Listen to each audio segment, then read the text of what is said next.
अच्छे बच्चे में आ गया, विजय नगर जाना चाहिए था। चलो कोई नहीं। 12 नंबर क्या है भाई? ये क्या आ गया? प्रोबेबिलिटी और स्टोकास्टिक है ये तो। एस स्क्वायर, ये पता नहीं, मैंने तुक्का सुक्का मारा होगा उस समय। तुक्का तो नहीं मारा होगा, समझ दिमाग लगाया होगा मैं। ये तो इजी है ना, ऐसा तो क्वेश्चन में करवाया हूं ना। बाउंडेड कैसे चेक कीजिएगा? जब आपका ऐसा रहे तो चेक कीजिए। पोलर में इजीली देखिए, जब भी होमोजीनियस होता है ना तो हमारे लिए काम बहुत इजी हो जाता है। Mainly denominator. तो डिनोमिनेटर क्या है? होमोजीनियस फॉर्म में।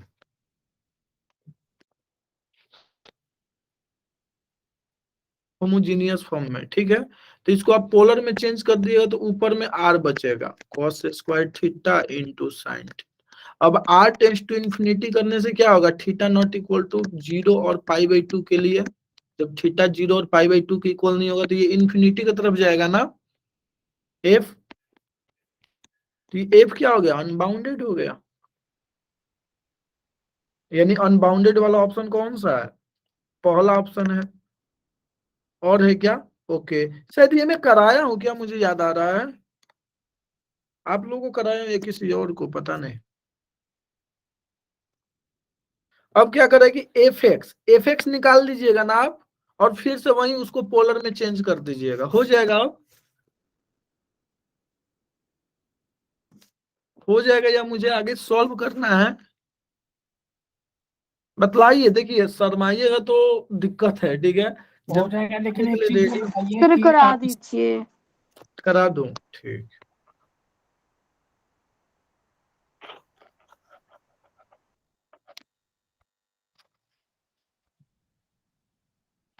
एफ एक्स डिफरेंशिएट कीजिए आप।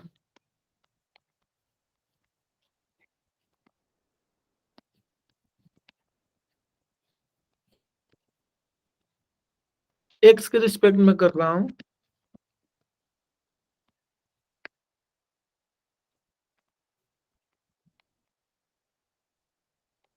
ओह, कुछ तो मैं गलत कर दिया, कोई बात।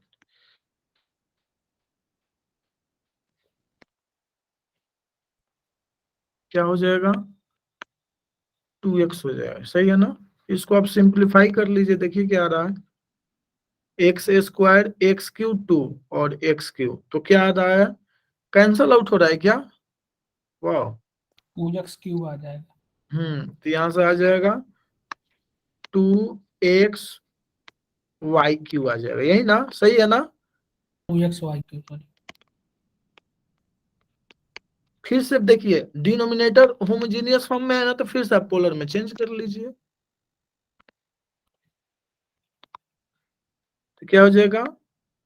r⁴ ऊपर में बचेगा, बाकी बाउंडेड हो गई। चीजें r⁴ ओके, ये तो बाउंडेड हो गया ना।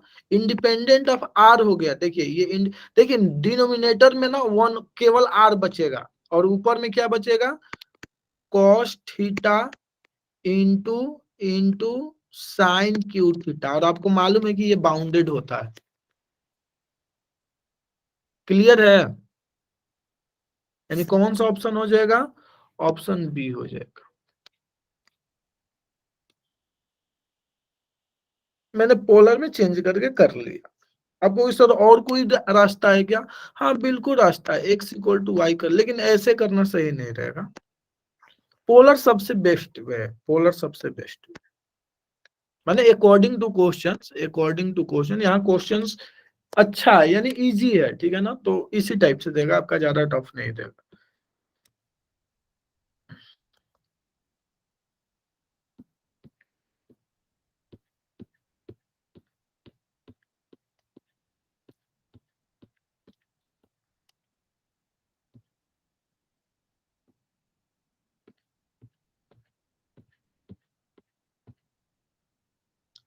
क्वेश्चन नंबर 21, ये लग रहा है कि मैं करा दिया हूँ क्या? जैम वालों को दिए होंगे, हम लोगों को नहीं कराए। जैम वालों को दिया हूँ, ये भी एक पंगा ही है ना ये। चलिए। एक्चुअली में क्वेश्चन जैम के पेपर में कई बार आ चुका है ना, तो कंफ्यूजन हो जाता है आपको। हाँ हाँ हाँ, वही मैं कहा कि कुछ तो मैं कराया हूँ उन लोग, किसी ना किसी को मैं कराया हूँ। चलिए कोई नहीं। मैं एक रूम लिया, उसी को मैं सोचा कि ऑफिस बना लूं, क्योंकि ये रूम बहुत कॉस्टली पड़ रहा था जेटीबी नगर में, और ये एडवांस इतना मांग रहे थे कि पूरा का पूरा हालत मीन्स पूरा का पूरा पूंजी ही खत्म हो जा रहा था, और ऑफलाइन में ज्यादा बच्चे आए नहीं है, और कंटेंट पर भी काम कराना था, तो इसीलिए मैंने। आपके यहाँ बीएचयू के बच्चे आते हैं कि नहीं? हाँ, आपकी कोचिंग में बीएचयू के बच्चे आते हैं नहीं? है बीएचयू के साथ ये है ना कि वो लोग हॉस्टल में रहते हैं, समझ रहे हैं ना, एक आईटी से सभी क्लास कर ले रहा है।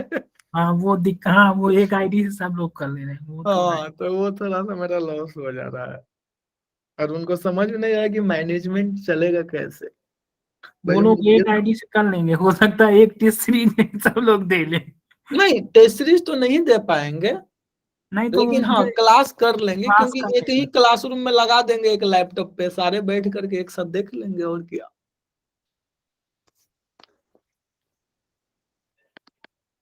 अब उस पर कोई रेस्ट्रिक्शन कैसे लगा सकता है।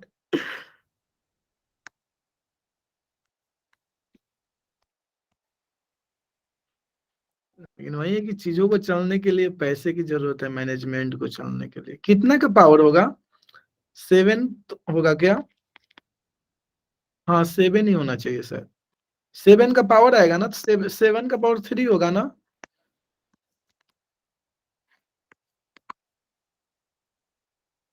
ये समझ में आया मैंने कैसे किया, मोनोटोनिक चेक करने के लिए किया हूं।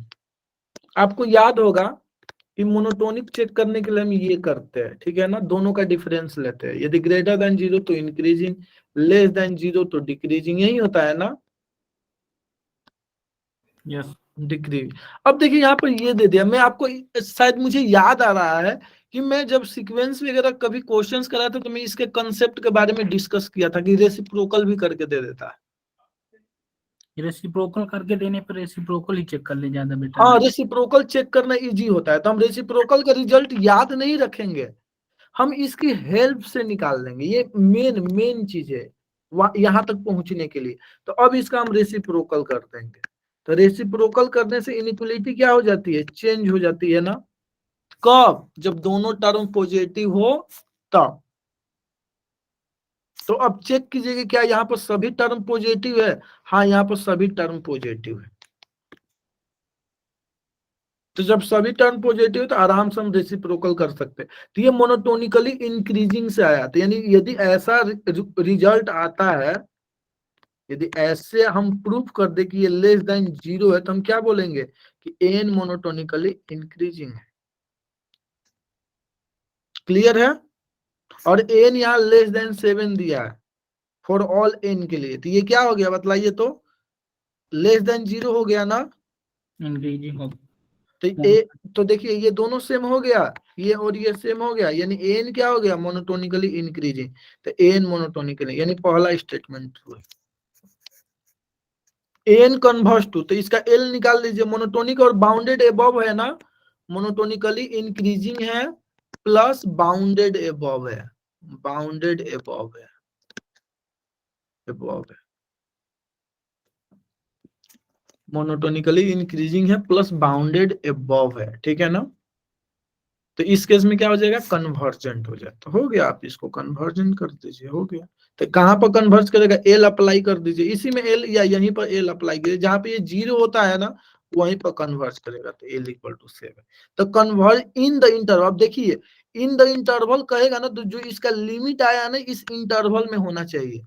मान लीजिए कि यदि ऐसा इंटरवल दे देता, तो क्या यह स्टेटमेंट ट्रू होता, सेकेंड स्टेटमेंट ट्रू होता, लग रहा है नहीं होता। कहता है कि this sequence converges in this interval, क्या ये स्टेटमेंट ट्रू है? नहीं है, क्यों? क्योंकि 7 इसमें नहीं है, और यहाँ पर 7 है, देख लीजिए, मैं मिटा के दिखा देता हूँ, यहाँ पर 7 है। तो हो गया स्टेटमेंट इज आर ट्रू, यानी बोथ ये। वो फिर से आगे आइए। इसमें मैंने बहुत टाइम दिया था, मुझे याद है, बहुत टाइम दिया था, और लास्ट में तुक्का मारा था, सही मैंने तुक्का क्या मारा था, मैंने मैट्रिक्स ही बना लिया था। मैंने एक ऐसा मैंने मैट्रिक्स क्रिएट कर दिया था, एम स्क्वायर इक्वल टू 0, काफी लेकिन टाइम लगा था, बहुत टाइम लगा था मुझे, क्योंकि टाइम ही था मेरे पास, कुछ और करने के लिए था ही नहीं मेरे पास, करीब 1 घंटा का टाइम था, ठीक है ना।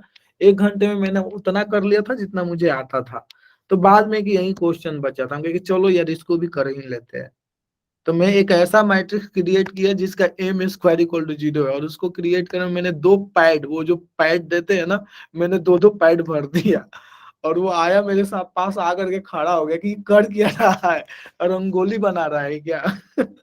तो 10 मिनट तक मेरे पास से गया ही नहीं, जो वहाँ चेक चेक करते हैं। अब बड़ा बड़ा मैट्रिक्स बन रहा था, तो पैड यूज हो रहा था, मैं क्या करूं।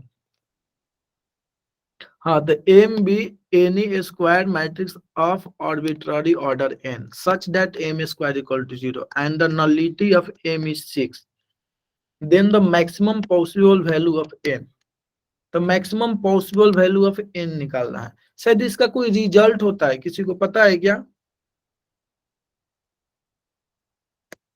रिजल्ट जॉर्डन कैनोनिकल फॉर्म से लगेगा, उसमें 2 के ब्लॉक बनेंगे, उसमें 6 आएगी, वो 12 आएगा फिर। नहीं, रैंक नलिटी नहीं, वो थ्योरम, वाला लगेगा सर।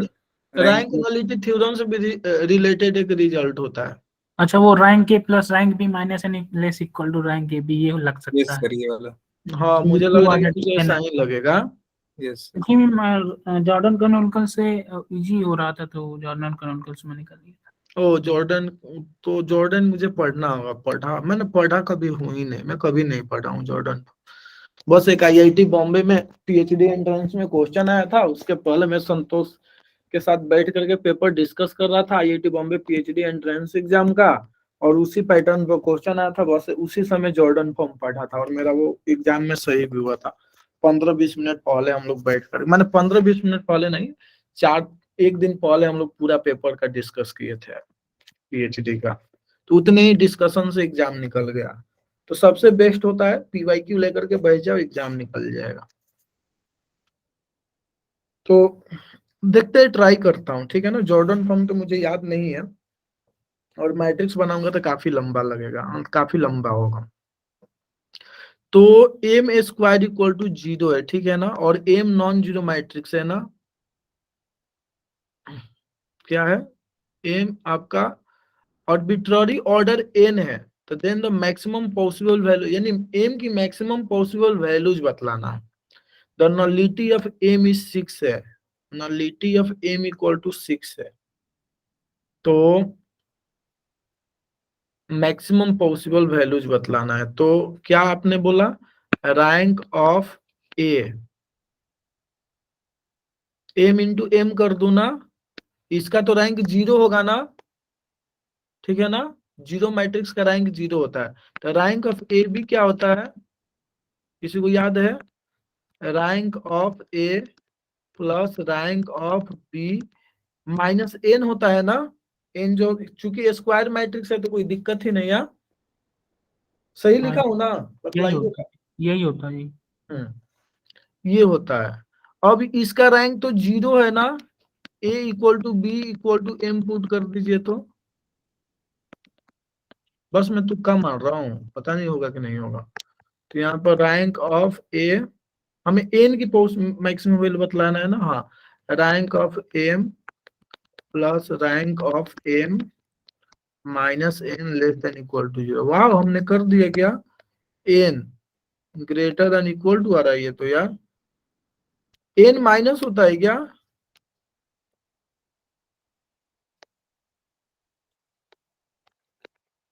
एन माइनस होता है क्या? मुझे लग रहा है कि N minus rank of A minus rank of B होता है क्या, मुझे तो लग रहा है कि रैंक यही ऑफ ए होगा। Plus rank of B less than equal to N minus rank of A B, ये होता है शायद। एन माइनस होता है मुझे लग रहा है, ठीक है ना,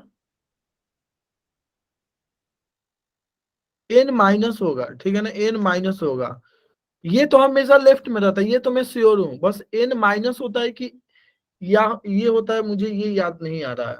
तो मुझे लग रहा है कि एन माइनस होगा, ठीक है ना। मान लीजिए कि ए और बी ऐसा पॉसिबल है ना यार, कि रैंक क्या हो जाए, दोनों का रैंक 1-1 हो जाए, और ये 6 हो जाए, तो ये निगेटिव आ जाएगा ना, तो एन माइनस होगा ताकि पॉजिटिव आए, हमेशा चेक कर लीजिए। आइए चेक कर लेते हैं।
वो सही लिखा है सिल्वेस्टर ला, वो सही लिखा rank of rank of A B.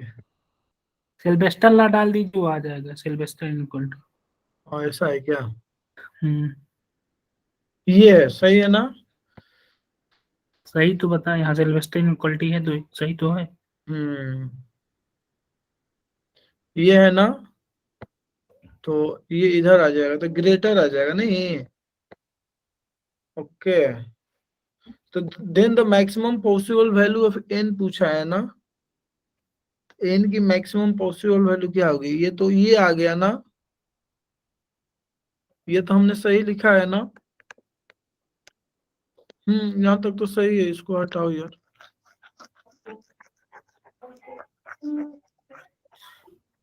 आपने 6-6 रैंक क्यों ले लिया जब नल्टी दिया 6? ओके ओके, अरे यार वही तो कहीं कुछ तो गड़बड़ हो रहा है, कुछ तो गड़बड़ हो रहा है। हम कॉन्सेप्ट्स को ही तहस नहस कर दिए। अब रैंक नलिटी थ्योरम लगाना है, आप यही ना?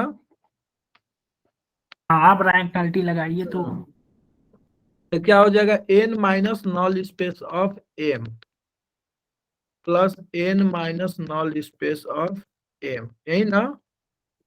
माइनस एन 0 हो गया।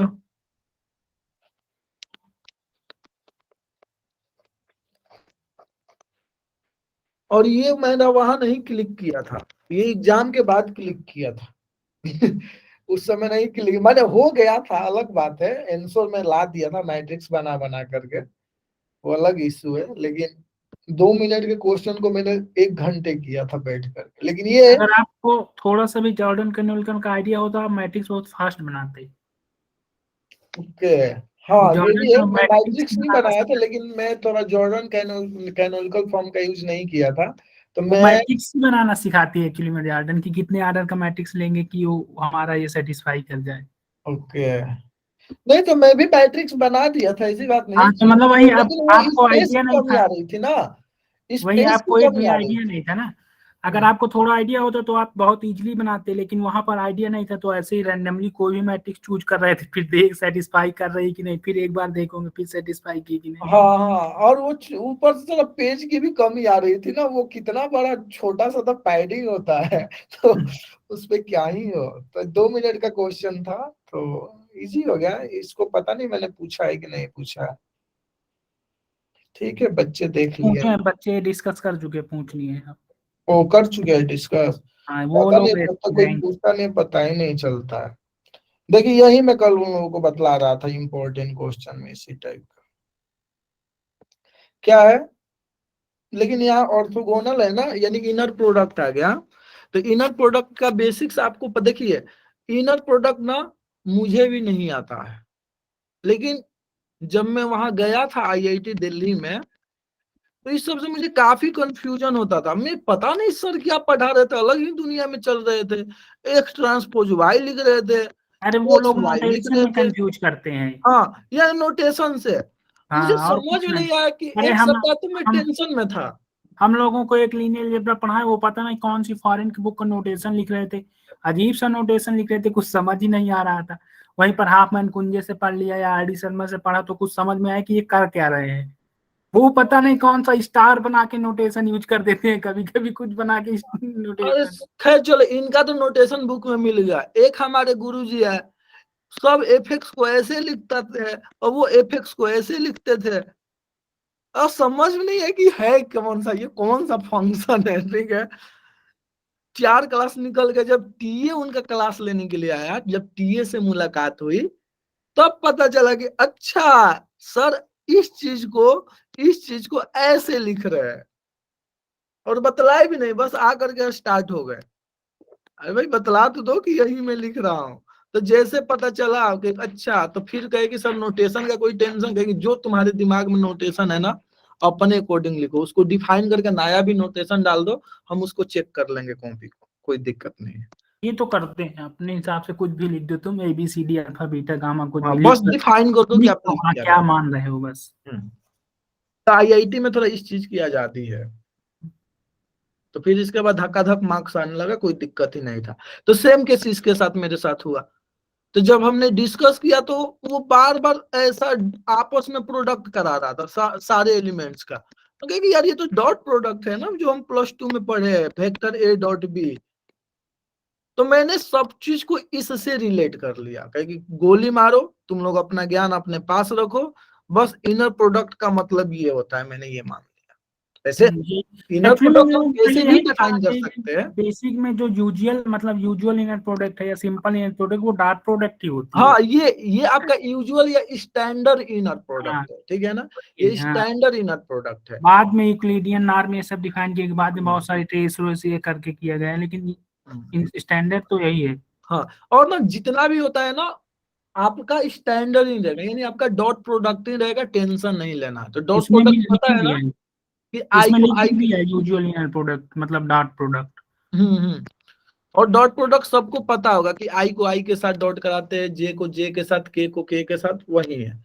तो अब मैं आगे बढ़ता हूँ, तो आपको इनर प्रोडक्ट का मतलब हल्का फुल्का समझ में आ गया, यानी नाम इनर प्रोडक्ट है, जहां इनर प्रोडक्ट का है समझ लेना कि A डॉट B है।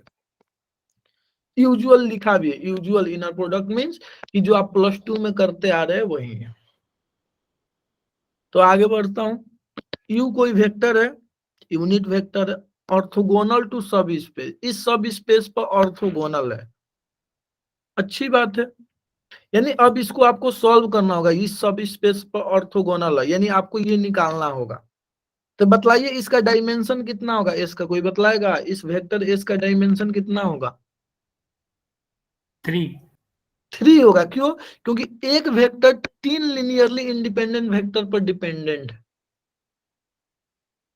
या आप ऐसे भी कर सकते हो, इससे एक मैट्रिक्स बनाओ, बाकी 0 0 है ना, बाकी तो कुछ है ही नहीं, वैसे एक ही मैट्रिक्स बनेगा।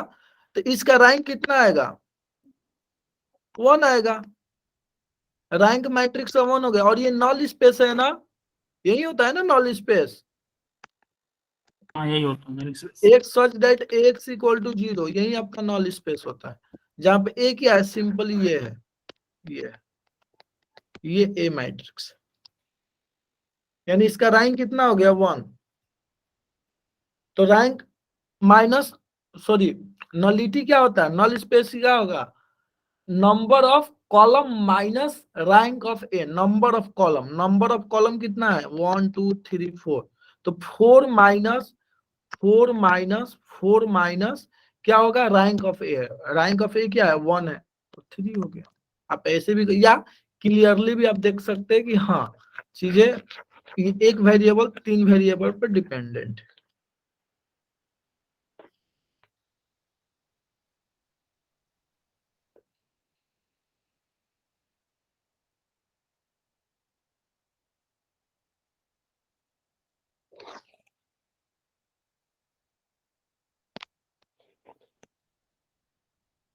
चलिए तो आगे बढ़ता हूं। अब इफ v इक्वल टू ये बोल रहा है, ठीक है ना, v इक्वल टू, यू के बारे में अभी देखते हैं। v इक्वल टू ये है, एंड u एंड v, ये क्या है? ये ना टोटल आर ऑर्थोगोनल, ओके, ये आपस में भी ऑर्थोगोनल है, यानी इसका डॉट 0 होगा ना, सही लिखा हो ना, इसका डॉट 0 होगा, v है, v कर दो इसको, u dot v minus alpha times u। ये क्लियर आपको समझ में आ रहा है? यदि नहीं समझ में आया तो इसको a बोल दीजिए, इसको b बोल दीजिए। तो a dot b minus alpha times a, ये क्या होगा, ऑर्थोगोनल है तो 0। दैट मीन्स कहने का मतलब कि a dot b minus A square alpha equal to 0, सही है ना। और ए स्क्वायर का मतलब क्या होगा, इसका स्क्वायर या a डॉट a, आपस में डॉट। तो ये पूछा क्या है भाई, then the value of alpha square. Okay, हमें यू नहीं मालूम है ना, हमें यू मालूम नहीं है, बात यही है। हम वही कहे कि क्या चल रहा है, चलो यू के टर्म में लिख दो भाई, ऐसे तो और ज्यादा कंफ्यूजन हो जाएगा। यू के ही टर्म में रखते हैं, ज्यादा एक्सपेरिमेंट नहीं करते हैं। तो यहाँ पर आपका आ जाएगा, इसका कलर को चेंज किया जाए, U dot V minus alpha U square equal to 0।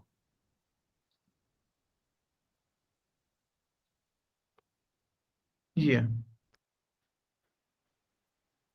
अब हमें यू चाहिए, चैलेंजिंग यह है यार, यानी अल्फा इक्वल टू क्या हो जाएगा, यू डॉट भी अपॉन यू एस का। देखो हमने देख लिया कि अल्फा ये आ रहा है, अब हमें चाहिए यू, और हमें मालूम है कि यू क्या ऑर्थोनॉर्मल है ना, ऑर्थोगोनल। एक मिनट ऊपर देखा जाए, यू क्या यूनिट वेक्टर है, तो जब यू यूनिट वेक्टर है तो यू का स्क्वायर क्या होगा, 1 हो जाएगा, या यू डॉट यू क्या हो जाएगा, 1 हो जाएगा। यानी यह क्या हो जाएगा 1, तो क्या हो जाएगा, alpha equal to U dot V हो जाएगा।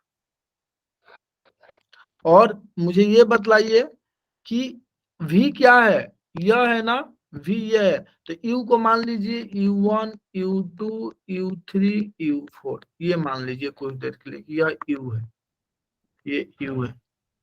तो क्या हो जाएगा, डॉट प्रोडक्ट कराइए, u1 minus 2 u2 plus u3 plus u4, ये समझ में आया। यस, चलिए अच्छी बात है, समझ में आया। तो अब मैं आता हूं कि यह वेक्टर इसके साथ ऑर्थोगोनल है, you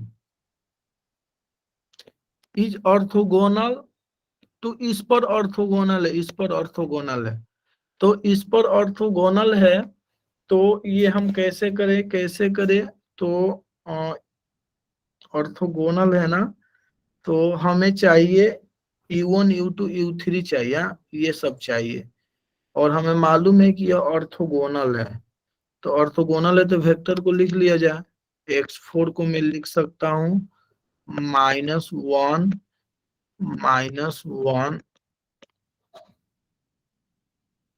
sorry -x1 -x2 -x3, तो -x1 सॉरी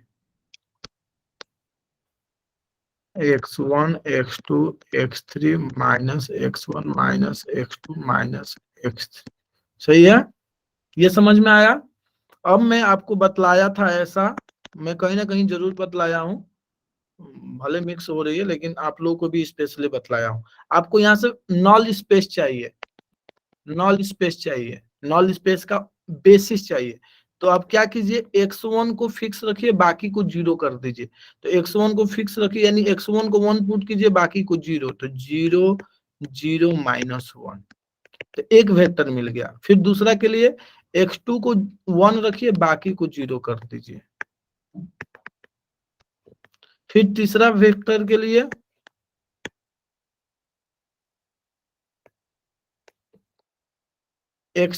x3 को 1 पुट कीजिए, बाकी को 0 पुट कर दीजिए। ये समझ में आया। यानी 3 वेक्टर्स मिल गया, और इस पर क्या है, यू ऑर्थोगोनल है, और आपने यू को ये माना है, तो इसके साथ डॉट सबका 0 होगा ना, यानी इसको V1 बोल दीजिए, इसको V2 बोल दीजिए, इसको V3 बोल दीजिए। क्यों मैं ऐसा कर रहा हूं, आपने कभी सोचा? अभी तक आपने सोचा कि ऐसा मैं क्यों कर रहा हूं? क्योंकि मेरे दिमाग में चले कि यार यहाँ पर 4 पैरामीटर है, वैल्यू निकालने के लिए उसकी ना यू। है ना? बढ़िया क्वेश्चन बनाया था ये। जब तक U1 U2 U3 U4 नहीं निकलेगा तब तक हम कैसे करेंगे? और हमें यू नहीं दिया तो हम इन जनरल यही मारेंगे ना, क्योंकि हमारे पास कोई दूसरा रास्ता ही नहीं है, हमारे पास दूसरा कोई रास्ता है ही नहीं, तो हम किसको मानेंगे? इसी को मानेंगे, यू हम इसी को मानेंगे। तो यू यहाँ मान लिया, और तो बात आती है कि U1 U2 U3 निकलेगा कैसे? तो यहाँ पर देखिए 4 वेरिएबल है तो 4 इक्वेशन चाहिए, तो 3 इक्वेशन ये मिल गया, तो चौथा इक्वेशन कहाँ से मिलेगा? यूनिट वेक्टर से मिलेगा।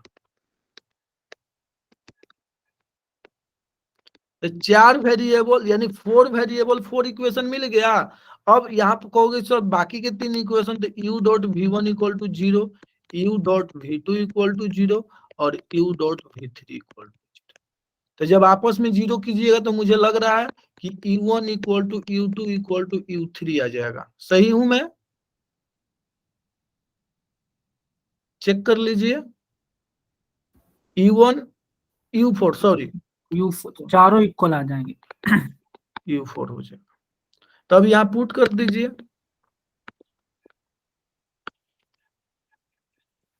हो गया। तो हमें चाहिए u1 तो प्लस माइनस 1 बाई कितना होगा, 2 होगा ना? यस। अब ये सेलेक्ट करना है कि प्लस होगा कि माइनस होगा। तो जो भी होगा अल्फा स्क्वायर पूछा है, देखिएगा यहाँ पर अल्फा स्क्वायर यही सोच करके पूछा है आंसर में, क्वेश्चन में अल्फा स्क्वायर पूछा है, तो यहाँ पर प्लस रखिएगा तो सभी के सभी प्लस आएगा।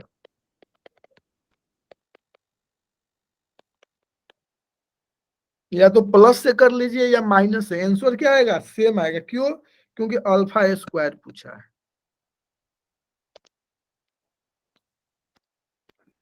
तो अच्छा क्वेश्चन, मैंने थोड़ा कैलकुलेटिंग बनाया, और क्या मैंने कैलकुलेटिंग भी नहीं है, चीजें फ्रेश दिया है। ऐसा नहीं कि आप कैलकुलेशन लेकर के झूमते रहो, ऐसा नहीं दिया है। नहीं चीजें फिर दिया, क्योंकि उसमें पहले उसकी बेसिस निकाल लो, बेसिस के बाद उसमें ऑर्थोगोनल है तो मल्टीप्लाई करके वेक्टर निकाल लो यू, फिर सीधे यू डॉट बी और निकाल लो। और मुझे लग रहा है कि ये मैं क्वेश्चन कर लिया था एग्जाम में, क्योंकि कैलकुलस से रिलेटेड है ना, तो मैं कैलकुलस अप्लाई करके इसको कर लिया था। इंडिपेंडेंट तो था ही, बाकी मुझे डबल इंटीग्रेशन करने आता ही है। तो हो गया ये क्वेश्चन। 25 भी मैं कर लिया था एग्जामिनेशन हॉल में, 26 भी कर लिया था। 26 में थोड़ा एक्सपेंसिव वे में किया था मैं, काउंट कर लिया था, इसमें थोड़ा मैंने टाइम दिया था, क्योंकि एक यही था क्वेश्चन जो अच्छे से हो रहा था, प्रोबेबिलिटी का था। तो मैं इंटीजर था ना, एक से इंटीजर था, तो मैंने एन की वैल्यू फिक्स कर करके काउंट कर ली है। इसके बाद शायद कुछ रिलेशन बन रहा होगा ना, आप लोगों ने किया होगा, या x equal to N plus 3, x equal to N plus 2, x equal to N plus 1 के लिए प्रोबेबिलिटी निकाल लीजिए, यही ना? अलग अलग करके फिर समेशन अप्लाई कर दीजिए, कुछ तो करना था ऐसे ही, तो फिर इजी हो जाए। इसके बाद जीपी का सीरीज बन जाएगा। शायद ये भी मैंने कर लिया था तुक्का सुक्का मार के, लेकिन इसके चलते फंस गया था शायद, पता नहीं, याद नहीं आ रहा, शायद कर लिया था मैं। कैसे हुआ होगा ये? जी है ये तो। इजी है ना? थोड़ा सा एक्चुअली में उसने घुमाया ये था कि जो वेरिएंस निकालना है वो स्टैंडर्ड में कन्वर्ट करते तो इजी हो जाएगा। हाँ, तो मैंने स्टैंडर्ड में शायद ये तो हो जाएगा, काई स्क्वायर एन हो जाएगा। नहीं काई स्क्वायर से नॉन सेंट्रल होगा सर ये ना, नॉन सेंट्रल का फॉर्मूला लगेगा। ओके, वैसे मैं भी एग्जामिनेशन हॉल में ना, क्योंकि मुझे काई स्क्वायर का पीडीएफ याद नहीं था, तो मैं भी काई स्क्वायर का पीडीएफ लगाने का सॉरी एक मिनट, ये काई स्क्वायर में होगा ही नहीं, क्योंकि ये स्टैंडर्ड नहीं था, ठीक है ना? यहाँ पर वो मैं फंस रहा था, तो फिर इसको मैं इसमें चेंज करने की कोशिश कर रहा था, कुछ ऐसा ही होता है ना। बस अब वैसे 4 चेंज करके नॉर्मल स्टैंडर्ड बना लो, उससे वेरिएंस और एक्सपेक्टेशन की वैल्यू फाइंड कर लो, हो जाएगा। ये वाला चेंज करना था, यही ना? हाँ हाँ यही, इसको जेड मान के इसमें एक्सपेक्टेशन लगा के वैल्यू फाइंड कर लेते आ जाएगा। हम्म। हो गया। तो वहां कुछ, ये तो लॉलीपॉप क्वेश्चन था, वही ग्रेटेस्ट इंटीजर जो अभी मैं बेसिक में पढ़ा रहा हूँ, वही यही इसी में लिमिट की बात कर रहा था, इसी लिमिट की मैं बात कर रहा था। ये तो बहुत मेरे लिए अच्छा क्वेश्चन था एग्जामिनेशन हॉल में। मैं रिक्वायरमेंट के अकॉर्डिंग बढ़ रहा था ना, मुझे पता था कि मुझे यदि डिफिनेशन मालूम है तो मैं क्वेश्चंस कर लूंगा, तो मैं रिलेशन बना बना करके चीजों को कर लिया था। तो क्या पूछा था यहाँ पर? कुछ तो पूछा था आसान सा, वेरिएंस ऑफ वाई पूछा था। तो मुझे क्या चाहिए? एक्सपेक्टेशन ऑफ वाई और एक्सपेक्टेशन ऑफ वाई का स्क्वायर, यही चाहिए था ना। और ये डेरिवेटिव से निकलता है, और ये वाई का शायद है ना, हाँ ये वाई का है। तो पहली बात की शायद इसको एक बार डिफरेंशिएट करेंगे, तो एक बार डिफरेंशिएट करेंगे तो कुछ आएगा, फिर एम ऑफ जीरो, एम डाइस जीरो आएगा। तो एम डाइस जीरो क्या है? एक्सपेक्टेशन ऑफ एक्स है।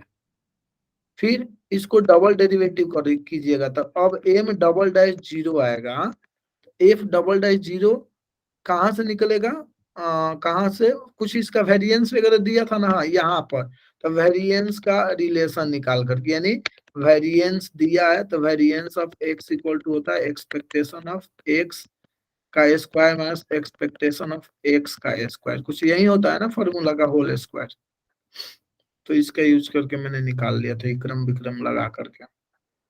ये सर सेंट्रल लिमिट थ्योरम का क्वेश्चन था ना? नहीं, delta theorem. Delta method sir. और डेल्टा मेथड, ओके, नया नया मेथड आ गया क्या मेरे जाने, मैंने इस टाइप छोड़ने के बाद? नहीं, एक्चुअली में सीएलटी है, मल्टीवेरिएट में एक्चुअली में डेल्टा मेथड अप्लाई होता है। ओके, तो ये सीएलटी की सीएलटी से स्पेशल नहीं फॉर्म होगा? है, सॉरी सॉरी, सीएलटी मतलब ये स्पेशल फॉर्म है सर। आप जो बोल रहे हैं मल्टी वेरिएबल हो गए ना एक्स, तो थोड़ा डेल्टा मेथड आगे, डेल्टा मेथड में मल्टी वेरिएट के लिए काम करता है। ओके।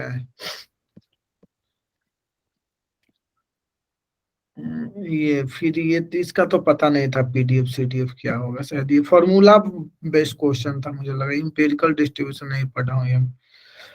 ठीक है, आ गया मैं मैथमेटिक्स के क्वेश्चन पर। तो 2 मार्क्स का है, देखते हैं। M 3x3 real symmetric matrix है। ठीक है, अच्छी बात है, आइगन वैल्यूज भी दे रखा है बेचारों ने। ठीक है भाई, तो जब सिमेट्रिक है तो सारे आइगन वेक्टर्स क्या होंगे? ऑर्थोगोनल होंगे। क्यों? क्योंकि ये डिस्टिंक्ट आइगन वैल्यूज है। एक्स एंड वाई क्या है? Be two vectors in R Q है, ठीक है ना, यानी रैंडमली चूज कर लिया। एम एक्स इक्वल टू ये है, M A square equal to, अच्छी बात है भाई, अच्छी बात है, चलो कोई दिक्कत नहीं। कह रहा है कि usual inner product, then the value of इतना, वेयर इतना is the length of the vector of X. Okay, यानी हमें एक्स प्लस वाई चाहिए मेनली, यही ना? तो हमें एक्स प्लस वाई मिल गया तो काम हो जाएगा, यानी हमारी रिक्वायरमेंट है एक्स प्लस वाई। और हमें क्या मालूम है? हमें मालूम है M U equal to minus U, M V equal to V, और M W equal to 2W। ये हमारे पास डेटा है, अब इस डेटा का यूज करना है। तो हम कैसे यूज करेंगे? और ये हमें मालूम है कि आपस में ऑर्थोगोनल है, यू भी डब्ल्यू आपस में सभी के सभी ऑर्थोगोनल है। तो देखिए, तो हमें ऐसा लेफ्ट हैंड साइड में ऐसा चाहिए। तो मुझे ये बतलाइए कि यू को आप क्या लिख सकते हो? माइनस एम यू लिख दूं, चलेगा ना? और v को क्या आप लिख सकते हो? यही लिख सकते हो, इसमें तो कोई छेड़छाड़ है ही नहीं। और आप w को क्या लिख सकते? w को समझ में आया? अब जो भी ये लेफ्ट साइड में यहाँ पुट कर दीजिए, जो जो मुझे दिख रहा है मैं पुट कर रहा हूँ, और क्या होगा? तो नहीं तो कुछ और उपाय सोचेंगे, वैसे मुझे लग रहा है कि हो जाएगा, हमारे ट्रैक पर ही है। तो ये हो जाएगा माइनस एम यू, यानी हमें x चाहिए mainly, plus plus 2 times M V, plus 2 से मैं मल्टीप्लाई कर दिया हूँ w, तो 2 कैंसल, तो हो जाएगा आपका m w अपॉन 2 कैंसल, तो ये हो जाएगा आपका m कॉमन हो रहा है ना, minus you plus 2v plus w, ये समझ में आया? यस। यही x हो गया और क्या।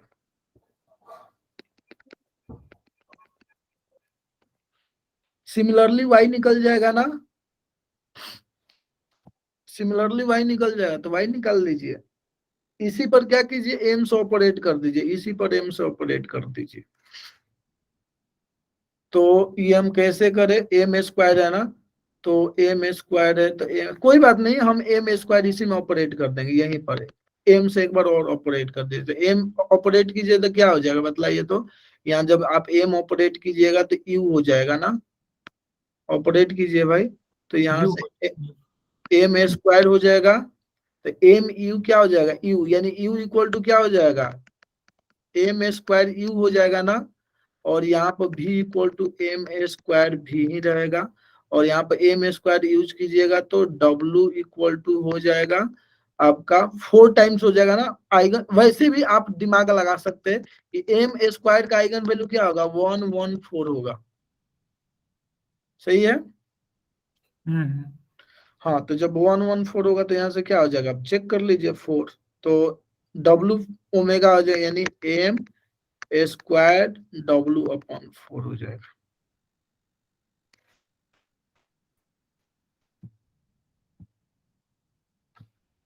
अब जो है यहाँ पुट कर दीजिए, पुट कर लीजिएगा तो y मिल जाएगा ना,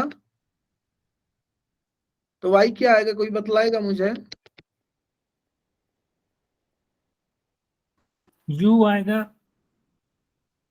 u आएगा केवल, नहीं नहीं खाली यू नहीं आएगा, यू आएगा, माइनस का बी आएगा, और माइनस का W/2 आएगा। हाँ, यानी u आएगा, v आएगा, और माइनस w/2 आएगा, सही ना। माइनस माइनस का भी आएगा। हाँ, माइनस का v आएगा, ये भी है। अब ये क्या है, x प्लस वाई निकालना है ना, तो x प्लस वाई निकाल लीजिए, तो कितना हो जाएगा, ये तो 0 हो गया, V प्लस W/2 हो गया। अब इसका मॉड लेना है, यानी इसका आपस में डॉट, इसका स्क्वायर कर दीजिए, पहले स्क्वायर कर दीजिए, यही ना, तो इसका आपस में डॉट, आपस में डॉट कर दीजिए, तो v dot v v square w dot w w square upon, और इन दोनों का डॉट आपस में 0 होगा ना, क्लियर है ना, क्योंकि ऑर्थोगोनल है। हाँ, तो और ये यूनिट वेक्टर है, तो 1 + 1/4, वाह, हमने कर दिया 5/4, हो गया, हो गया 5/4। देखो 5/4 कौन सा आंसर है, ऑप्शन है। तो मैं कुछ भी नहीं कर रहा हूं, बस मुझे डिफिनीशन पता है, और उसी डिफिनीशन की हेल्प से मैं क्वेश्चंस के रिक्वायरमेंट को फुलफिल कर रहा हूं, और मेरे से क्वेश्चन सॉल्व हो रहा है। तो आपको मेनली एग्जामिनेशन हॉल में क्वेश्चंस के रिक्वायरमेंट को फुलफिल करना है, ये नहीं देखना है कि ऐसा आपने कभी नहीं देखा है, आपने यूजुअल इनर प्रोडक्ट के बारे में देखा है ना, आपने, आप जानते हो ना, तो बस एनफ है। सिमेट्रिक मैट्रिक्स के प्रॉपर्टी के बारे में आपको मालूम है ना, बस एनफ है। उसी का आपस में कॉम्बिनेशन बना करके जो क्वेश्चंस की रिक्वायरमेंट है उसको फुलफिल कर देना है, क्वेश्चन सॉल्व हो जाएगा, जैसे मेरे से हो गया, ये मैं एग्जामिनेशन हॉल में किया हूँ। थ्योरी लगाना आ जाए क्वेश्चन में तो क्वेश्चन सॉल्व हो जाते हैं। क्वेश्चन डिफिकल्ट सभी नहीं होते हैं मैं मानता हूँ, लेकिन कुछ में सभी होते नहीं हैं होते लॉजिक, हैं। लेकिन कुछ में थ्योरी बहुत इजीली लग जाती है। नहीं, आईआईटी के हर क्वेश्चंस में थ्योरी इजीली लगता है, हाँ, मैथमेटिक्स वाले में तो लग ही जाता है, स्टैट्स वाले में थोड़ा मैथ का भी कॉम्बिनेशन हो जाता है ना, तो इसलिए थोड़ी बहुत चीजें हो सकती है टफ। तो S1 तो कंडीशनली कन्वर्जेंट है, इसमें तो कोई डाउट ही नहीं है। S2 भी कंडीशनली कन्वर्जेंट है, रेशनलाइज कीजिएगा तो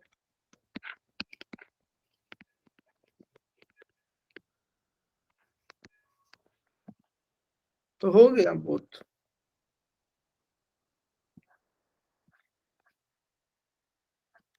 और भी है क्या मैथ का, और भी है, देखते एनएटी में भी होगा ना। ये तो लॉलीपॉप है, ये भी कराने की जरूरत है क्या? हो जाएगा।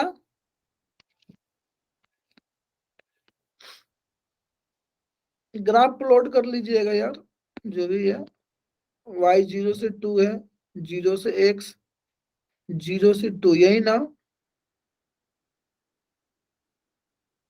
y 0 से 2 है तो y, ये कंफ्यूजन हो रहा है कि एरिया बनाया कौन सा जाए। y, एक मिनट, y ग्रेटर है ना, y ग्रेटर है तो ग्रेटर इस साइड में होगा, ध्यान रखिएगा। तो ये वाला एरिया बनेगा, ठीक है। y ग्रेटर रखना है, y ग्रेटर रखना है तो ग्रेटर ये इस रीजन में, ये वाला रीजन है। ये वाला रीजन नहीं होगा क्योंकि इस रीजन में x ग्रेटर हो जाएगा, हमें y ग्रेटर चाहिए।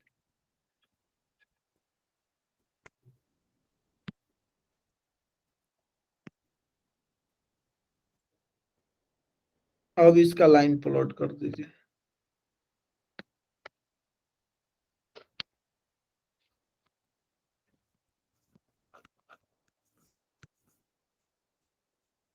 अब हो जाएगा। अब एरिया क्या कर रहा है कि दो पार्ट में डिवाइड हो रहा है ना, तो एक इसका एरिया निकालिएगा और इसका एरिया निकालिएगा डबल इंटीग्रेशन से। इसको S1 बोल दीजिए, इसको R1 और R2, तो डबल इंटीग्रेशन का यूज करके आपस में इक्वल कर दीजिए, हो जाएगा ना।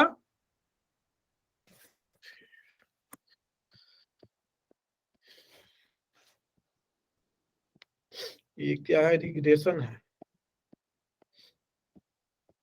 रिग्रेशन में मेरी हालत बड़ी IIT बॉम्बे में खराब था, 0 मार्क्स आया था मेरा। 100 में मैंने 0 मार्क्स लाया था, क्योंकि पढ़ भी तो नहीं रहा था उस समय। इन लोगों का एग्जाम था ना, श्रुति वगैरह मयूरी का एग्जाम था, तो मैं बिल्कुल ही रिग्रेशन नहीं पढ़ा, ऊपर से ऑफलाइन एग्जाम देने जाता था। उनका भट्टाचार्य पढ़ा रही थी। अरे बहुत खतरनाक पढ़ाई थी यार, खून के आंसू। मैंने नहीं पढ़ा, जिन्होंने पढ़ा उन्होंने तो काफी अच्छा स्कोर किया। मैम ने लास्ट में काफी अच्छा कर दिया सबका, 20-20 मार्क्स तो ऐसे ही बांटा था, तो उसी में से मेरा भी 20 मार्क्स था। तो मैं मैम के पास गया था फेल कराने के लिए कि मैम मुझे फेल कर दो।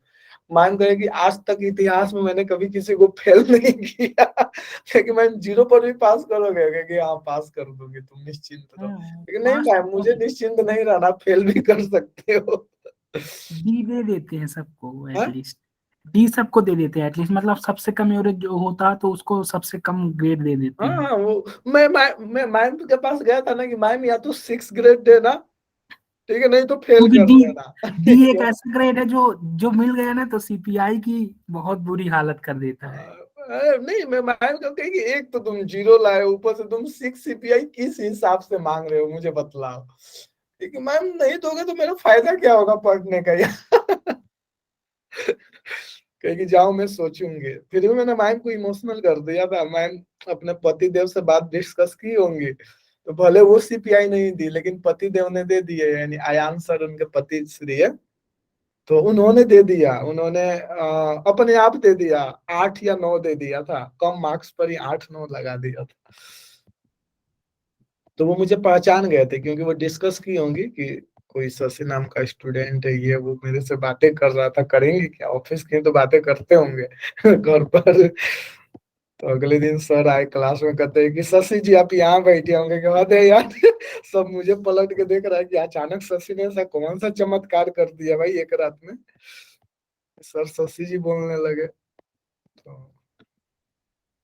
तो बाद में पता चला कि इतना है शशि जी का मतलब मतलब क्या है। आईआईटी के प्रोफेसर, अगर तुम अपनी कंडीशन बताओ तो बहुत ज्यादा इमोशनल होते हैं। हाँ ये तो है, मतलब वो लोग बहुत मतलब बहुत ज्यादा हेल्प कर देते हैं हाँ, अगर वो तुम। भी तो स्ट्रगल करके आए हैं ना। हाँ वो बोल देते हैं कि एक्चुअली में वो बहुत पढ़े रहते हैं, वो सब जानते हैं कि बच्चों के साथ क्या हो रहा है तो जब पेपर सेट करते हैं, मैम तो हमारी खुद बोलती थी ये क्वेश्चन क्यों कर रहे हो तुम लोग, प्रॉब्लम सेट का ये क्वेश्चन नहीं कर पाओगे, इसको छोड़ दो। एक मतलब ऐसे डाउट पूछ लिया मैम, ये बोला ये क्वेश्चन क्यों रहा है, ये इसको नहीं, ये तो मैंने ऐसे दिया था लेकिन तुम लोग अभी नहीं कर पाओगे इसे। चलिए लास्ट क्वेश्चंस कर लेते हैं। कोई बतलाइए ये क्वेश्चन कैसे होगा। एन सिमेट्रिक यहाँ भी दे दिया ना, यहाँ भी तीनों के तीनों आइगन वैल्यू डिफरेंट है नहीं। एन एनी मैट्रिक्स है, कोई भी मैट्रिक्स है विथ रियल आइगन वैल्यूज है। ये क्वेश्चन तो इजी है, मतलब इसमें आइगन वैल्यू फाइंड करना कौन सी आइगन वैल्यू नहीं होगी। उसमें ये कह रहा है एबीसी कि मान लें और उसमें रख देंगे, आ जाएगा। Then which of the following can not eigen value of N, तो इसमें से एन का आइगन वैल्यू कौन सा नहीं होगा ये हमें बतलाना है। हाँ, आप कैसे बोल रहे हैं? सिंपल सा, या फिर मैट्रिक्स मान के कर सकते हैं एम और एन को। ठीक है, तो एम और एन को मैट्रिक्स मानना इतना आसान तो नहीं है, तो हम एक काम करते हैं इसमें डायगोनल मैट्रिक्स मैंने मान के ऐसे नहीं, ट्राई। डायगोनल से मुझे नहीं लग रहा कि सेट होगा। सर हो जाएगा सर, यही आंसर हो सीधे आ जाएगा, जाएगा उसका। वाह, ऐसा है। चलो, वैसे तो डायगोनल ही सोचा जाता पहले, लेकिन फिर भी अच्छी बात है जब हो गया। अब हमें एन और एन ट्रांसपोज लेना है ना। ओके, दोनों को ऐड करना है, तब तो हो ही जाएगा। एन कोई ले लो, ए बी सी, और क्या, यही ना। Yes sir. फिर ए ट्रांसपोज तो दोनों का आपस में इक्वल ही आ जाएगा, ए बी सी। फिर मल्टीप्लाई करके देख लीजिए, जो भी रिलेशन आएगा यहाँ पर, जो भी यहाँ पर आएगा, दोनों का सम करके जो भी है, मुझे लग रहा है कि मल्टीप्लाई कीजिएगा तो ए आ जाएगा यहाँ पर 2, यानी ए प्लस ए इक्वल टू 3 होना चाहिए। बी, हाँ ये तो हो गया, इजीली हो गया ना। 2b plus 2b equal to 3 होना चाहिए। 2c plus 3c plus 3c equal to 3 होना चाहिए, यही ना। Yes sir. तो a की वैल्यू 3/2, ये तो निकल गया सिंपली।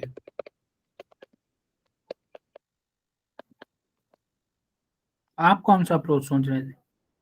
मैं इन जनरल सोचने लगा था, लगा बात था। वैसे तुक्के से हो गया, अच्छे से हो गया, चलो ठीक। इन जनरल करना थोड़ा टफ काम है मुझे लग रहा है। मैं भी ऐसे ही किया था, क्योंकि मेरा सारा मैथ का क्वेश्चन सही था, एक भी गलत नहीं था। ये क्या आ गया महाशय जी? M be 3x2 real matrix having singular value decomposition. नहीं भाई, डिकम्पोजिशन तो पता नहीं था। चलो ठीक है, आईआईटी वो स्टार लास्ट सेमेस्टर में थोड़ा बहुत पढ़े थे, मोनिका मैम ने भी पढ़ाया था। तो डिकम्पोजिशन है, ठीक है। वेयर द मैट्रिक्स एस, अच्छी बात है। U3x3 ऑर्थोगोनल मैट्रिक्स है। V इज और 2x2 ऑर्थोगोनल मैट्रिक्स, ठीक है। एंड V 2x2 तो एक साथ नहीं लिख सकता था, नहीं, डायमेंशन अलग अलग है। Then which of the following statement is are true. Is are true क्यों दिया है झूठ मूठ करके, सिंगल चॉइस है तो। नहीं एमएस क्यों है सर? नहीं नहीं, सारे के सारे सिंगल ही चॉइस है। एमएस क्यों नहीं आया था गेट में शायद। आया था 5 47 MSQ, 5 MSQ आए थे ओ इस दे बार। दिया था 5 एमएसक्यू, वाह। मतलब लिखा नहीं था क्या ऊपर 5 MSQ? मैं उतना ध्यान नहीं देता, 2021 का पेपर दिया था ना, तो उसमें सारे के नहीं, सारे 21 में नहीं आता है, 22 में आया था, लेकिन शायद लिखा नहीं था कि MSQ क्वेश्चन है, या लिखा होगा। नहीं लिखा होगा, ऐसी बात नहीं है कि नहीं इस लिखेगा, लिखा। सेक्शन के ऊपर लिखा हुआ है सर, इस हाँ, वो सेक्शन बगल में लिखा रहता है, बगल में साइड में यहाँ पे इसका क्वेश्चन रैंडमली होता है ना। तो एम कोई 3x2 सिंगुलर वैल्यू डिकम्पोजिशन है, ठीक है भाई। कहना क्या चाहते हो ये, तो then which the rank of M is 1। तो एम का रैंक 1 होगा, तो एम का रैंक 1 होगा, और ये कह रहा है कि ऑर्थोगोनल मैट्रिक्स है। तो हम कोई भी ऑर्थोगोनल ले लेंगे अपने मन से, तब ले सकते हैं, क्योंकि ऐसा तो कुछ बोला नहीं है ना। हाँ, ले सकते हैं। हाँ ले लो यार, जो भी मन में आता है ले लो ऑर्थोगोनल।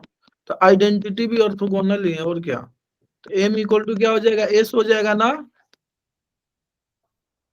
आइडेंटिटी से मल्टीप्लाई करोगे तो एस यस ही मिलेगा, और क्या। तो चलो, माना कि एम इक्वल टू एस हो गया। अब देखते हैं, तो रैंक ऑफ एम इज 1, इसका रैंक 1 है नहीं है, तो ये गया। Trace of M into M transpose निकालो भाई, ट्रेस निकालो, M into M transpose find out करो आप।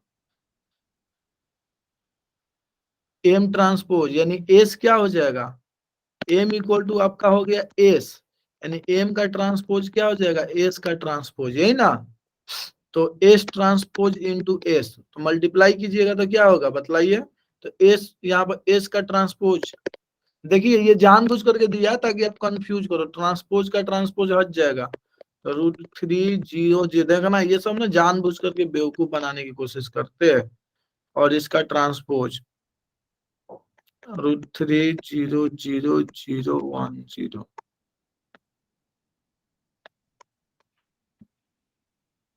तो यहां से क्या हो जाएगा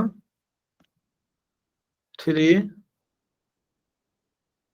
मतलब ये तो कितना होगा 2 × 3 और 3 × 2, यही ना, ये 2 × 2 का मैट्रिक्स बनेगा। 3001। तो ट्रेस तो 4 हो गया, तो बी पास हो गया, यही ना। वाह, nullity of M equal to 1, तो फिर रैंक ये फिर कितना। इन जनरल थोड़ी बोलते हैं सर। अरे भाई तुक्का तो मार सकते हैं ना, इन जनरल नहीं बोल सकते, एक के लिए ट्रू हो रहा है ना तो बस हो जाएगा। नहीं, आप क्यों नहीं, अच्छा एक मिनट, ये M यू और भी ट्रांसपोज, फिक्स नहीं किया है ना।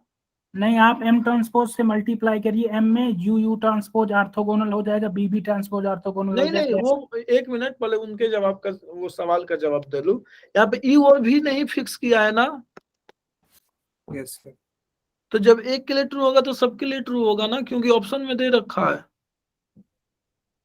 मैं नहीं चीजें आपकी रिलेटिव बात होती है, सही मैं है। मानता हूँ, ठीक है ना, चीजें थोड़ा रिलेटिव होती है, बोल सकते हैं। हाँ, नहीं आप कुछ U बोल और रहे थे B, कि ऑर्थोगोनल का हम यूज कर सकते हैं, यही ना।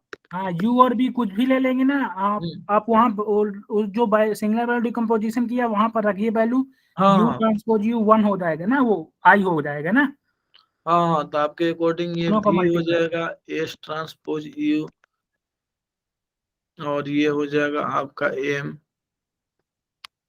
नहीं नहीं, मल्टीप्लाई नहीं हो पाएगा। ऐसा हो ही नहीं सकता, एक मिनट मैं करता हूँ। नहीं, मैं कुछ, हाँ हाँ, मल्टीप्लाई हो रहा है, मैं ही गलत अरे बोल रहा हूँ। मल्टीवेरिएट का हाँ क्वेश्चन है। हो जाएगा, मल्टीप्लाई हो रहा है, हाँ। तो ये दोनों आपस में आइडेंटिटी हो जाएगा, भी एस ट्रांसपोज एस हो जाएगा, और यहाँ पर भी ट्रांसपोज हो जाएगा, यही ना, कुछ ऐसा बच गया। अब ये मुझे लग रहा है कि सिमेट्रिक हो गया, तो जब ये सिमेट्रिक हो गया एम, जब, और एम आपका सिमेट्रिक है हमें दिया है, ठीक है ना, तो जब एम सिमेट्रिक है तो एस, देखिए ये मैट्रिक्स सिमेट्रिक हो गया ना, और ये डायगोनल होगा क्या, मुझे लग रहा है एस ट्रांसपोज एस डायगोनल हो रहा है ना, ये डायगोनल हो रहा है, तो ये क्या हो गया एक तरह से, समझ रहे हैं ये। इसका काम ही है डायगोनल में ट्रांसफॉर्म करना सिंगुलर वैल्यू डिकम्पोजिशन। हाँ, ये ना, ये डायगोनल में ट्रांसफॉर्म हो गया। वो वैसे एक्चुअली में आपको आपको एग्जाम में क्लिक ना करे ना, तो ऐसा आप कर सकते हैं, वो ना चीजें 99.99% केस में सही होता है, गलत नहीं होता, आज तक मेरे से कभी गलत नहीं हुआ है।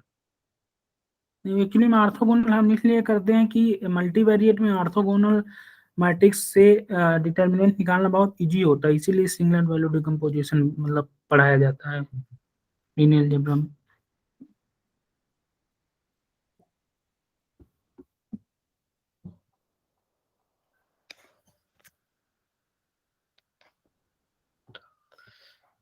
चलिए, नलिटी ऑफ मैट्रिक्स 1, तो 1 हो रहा है क्या नलिटी मैट्रिक्स का, एस का नलिटी क्या है, रैंक क्या है एस का रैंक क्या है, 2 है, कहाँ गया एस भाई, एस का रैंक देखिए, पहले ये कंफ्यूज करो, पहले एस लिख लीजिएगा, √3 0 0 0 1 0, तो इसका रैंक 2 है, तो नलिटी क्या हो जाएगा, number of column minus rank, नहीं नलिटी 0 है, तो इसका एक ही तो ऑप्शन ट्रू हुआ, एक बी हुआ, डी कैंसल, अब बच गया सी। सी का आप लोगों ने चेक किया है क्या, सर सी भी ट्रू है सर, बी और सी सी भी ट्रू आंसर। है, चलो तो उसको वही है, आपके पास एम तो मिल ही गया है ना, एम इंटू एम ट्रांसपोज मिल गया, इसका इनवर्स निकाल लीजिएगा, इनवर्स निकालना तो इजी है, मल्टीप्लाई कर दीजिएगा जो भी निकालिएगा, 3 0 0 1, और 1/3 डिटर्मिनेंट हो गया, हाँ, और एम ट्रांसपोज से मल्टीप्लाई कर दीजिएगा, देख लीजिएगा, largest singular value of matrix, the largest singular value of matrix, largest singular value क्या होता है ऑफ मैट्रिक्स, अगर ए कोई मैट्रिक्स होता तो ए ट्रांसपोज मैट्रिक्स निकालते हैं, वहां से अंडर रूट ले लेते हैं, सिंगुलर वैल्यू आ जाती है। ओ ऐसा है। आपने क्या बोला, फिर से बोलिए, तो मुझे नहीं पता है। एक्चुअली मुझे देखना पड़ेगा, लेकिन मैं बता रहा हूँ, अगर ए कोई मैट्रिक्स है तो ए ट्रांसपोज मैट्रिक्स निकालते हैं, फिर उसका हम आइगन वैल्यू का अंडर रूट लेते हैं, तो वो शायद होती है सिंगुलर वैल्यू। एक मिनट में खोल के पीडीएफ बता देता देख करके कंफर्म कीजिए, क्योंकि ऐसा लास्ट क्वेश्चन है मुझे लग रहा है। हूँ। आपको अगर देखना हो तो आईआईटी कानपुर के असाइनमेंट डाले होंगे वो लीनियर अलजेब्रा में, MTS 201, ओके वहाँ है। उन्होंने सारे question singular value linear algebra सारा पढ़ाया होगा, अगर एसएस दिए होंगे। वैसे पहले एसएस तो थी प्रोफेसर। ठीक है, उसको हम देख लेते हैं पहले ना। एक लास्ट क्वेश्चन बचा है, अंत भला तो सब भला। 65 कह रहा है कि पी, हाँ बोलिए। नहीं कुछ नहीं बोलूंगा, हाँ माइक ठीक। में। पी पॉइंट इंटरसेक्शन, ठीक है ना। ये तो एक काम की देखिए, जब भी इस टाइप का क्वेश्चन है, इसको पहले 2 वेरिएबल में प्रेम से चेंज कीजिए। तो चेंज कीजिएगा तो क्या होगा, इंटरसेक्शन हमें निकालना है ना। तो इंटरसेक्शन, तो ये कर हमें सरफेस चाहिए, तो दोनों का जेड आपस में इक्वल कर दीजिए। तो जेड इक्वल टू हो जाएगा 1 माइनस एक्स माइनस वाई।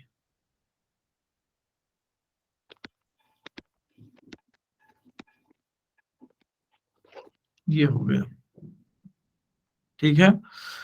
अब बात आ गई यहां तक, तो ये इसके बाद क्या हम इसको, और डिस्टेंस फार्मूला क्या होगा, इतना भी तो point nearest to the origin lies अंड, हाँ देखिए अब इस पर लाई कर रहा है ना, इन दोनों के इंटरसेक्शन, यानी इस पर लाई कर रहा है, तो अब यहां से डिस्टेंस का फॉर्मूला अप्लाई कर दीजिए। ये फंक्शन, तो हम एफ इसको नहीं मानेंगे, हम जी कर देते हैं ये। कब, जब कुछ ऐसा गिवन है तब। कैसा, X Y plus X plus Y plus 4 equal to 0, ये हो गया तब। तो अब इसको हम कैसे करेंगे, 1 वेरिएबल में चेंज कर सकते हैं क्या, एक्स निकालना इजी है, या वो अप्लाई किया जाए, क्या कहलाता है, लैग्रेंज मल्टीप्लायर। वो ज्यादा इजी पड़ेगा शायद यार, वो ज्यादा इजी पड़ेगा नहीं है। क्योंकि चलिए अब, डिफरेंशिएशन इजी हो जाएगा ना, वैसे मतलब अंडर रूट निकालना जो थोड़ा ठीक डिफरेंस। है ठीक है, चलिए वही कर लेते हैं। डेल एफ डेल जी कर देता हूं, और इसको इसको एच कर देता हूं, ठीक है ना। तो del G equal to lambda times del H, मालूम है ना लैग्रेंज मल्टीप्लायर। अब मुझे लेमडा की वैल्यू निकालना है, और वहां से वो चीजें निकल जाएगी। तो डेल इसको एक्स के रिस्पेक्ट में डिफरेंशिएट कीजिएगा, 2x 2y, ठीक है, इक्वल टू लेमडा टाइम्स इसको एक्स के रिस्पेक्ट में डिफरेंशिएट कीजिएगा तो y प्लस 1, और y के रिस्पेक्ट में कीजिएगा तो x प्लस 1, सही है ना। अब हाँ चूंकि दोनों आपस में इक्वल है तो कर दीजिए lambda y plus lambda equal to 2x and lambda x plus lambda equal to 2y, सही है ना। सही। अब देखिए, तो इन दोनों का यदि मैं डिफरेंस लेता हूं तो क्या निकल के आ रहा है, यहाँ से lambda y minus X equal to 2 time. Lambda equal to -2 आएगा।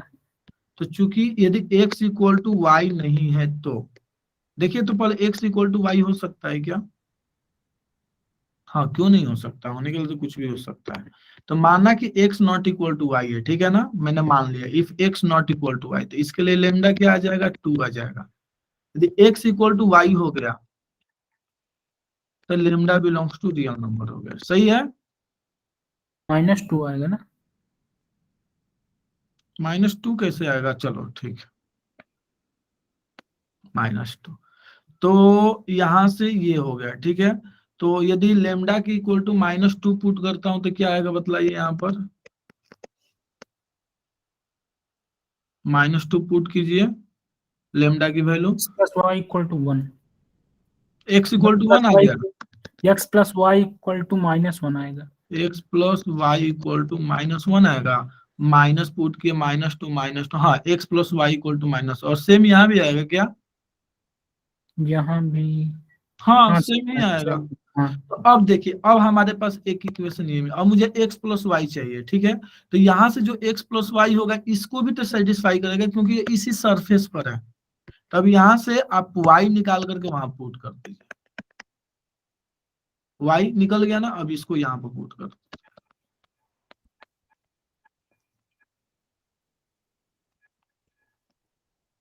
वैसे भी x प्लस वाई माइनस 1 है, इसको डायरेक्ट यूज कर लीजिए।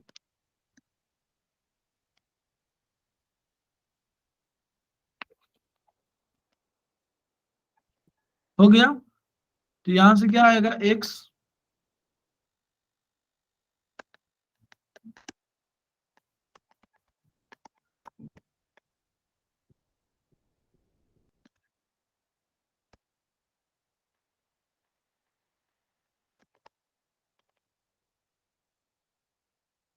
सही है। कुछ ज्यादा कॉम्प्लेक्स आ जाएगा ना रूट।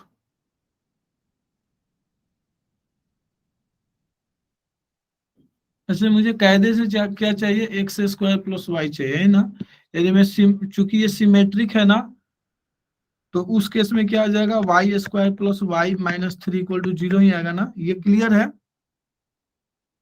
हाँ वो सही है, अब ऐड कर देंगे तो हाँ, दोनों को ऐड कर देंगे, वही वही मेरे दिमाग में आया था, दोनों को ऐड कर देंगे। तो यहाँ से X square plus Y square minus 1 equal to 6 हो जाएगा, यही ना। हाँ 6 + 1 7 हो जाएगी उसका, अब स्क्वायर रूट डिस्टेंस पूछा है ना। √7 हो जाएगी। वाह, हमने कर दिया। तो चीजें हो कैसे रही है, हो गया। तो देखिए, ये मुझे नहीं, देखिए इसका लैग्रेंज मल्टीप्लायर बहुत कॉम्प्लेक्स होगा, ठीक है। इजी भी हो सकता है, मैं नहीं कर रहा हूं, लेकिन मुझे उस पर कॉन्फिडेंस नहीं है, क्योंकि उस पर मैंने क्वेश्चंस कम प्रैक्टिस किया है। इसलिए मैंने इसको 2 वेरिएबल में चेंज कर दिया 3 वेरिएबल। 1 वेरिएबल में चेंज करना सर्किल के केस में बहुत अच्छा होता है, हाँ, क्योंकि सर्कल केस में अच्छा होता है, या इलिप्स के भी केस में, और या मतलब इन हाइपरबोला द के सेंस केस में कर सकते ऐसा होता है हैं। जब डिपेंड करता है, ठीक है ना, डिफरेंशिएशन, हम ऐसे इन जनरल नहीं बोल सकते, डिपेंड करता है। हाँ जब डिफरेंशिएशन इजी ना हो तब, नहीं तो हम्म लैग्रांज भी ठीक है, वो अगर प्रैक्टिस में है तो ठीक है वो। हम्म।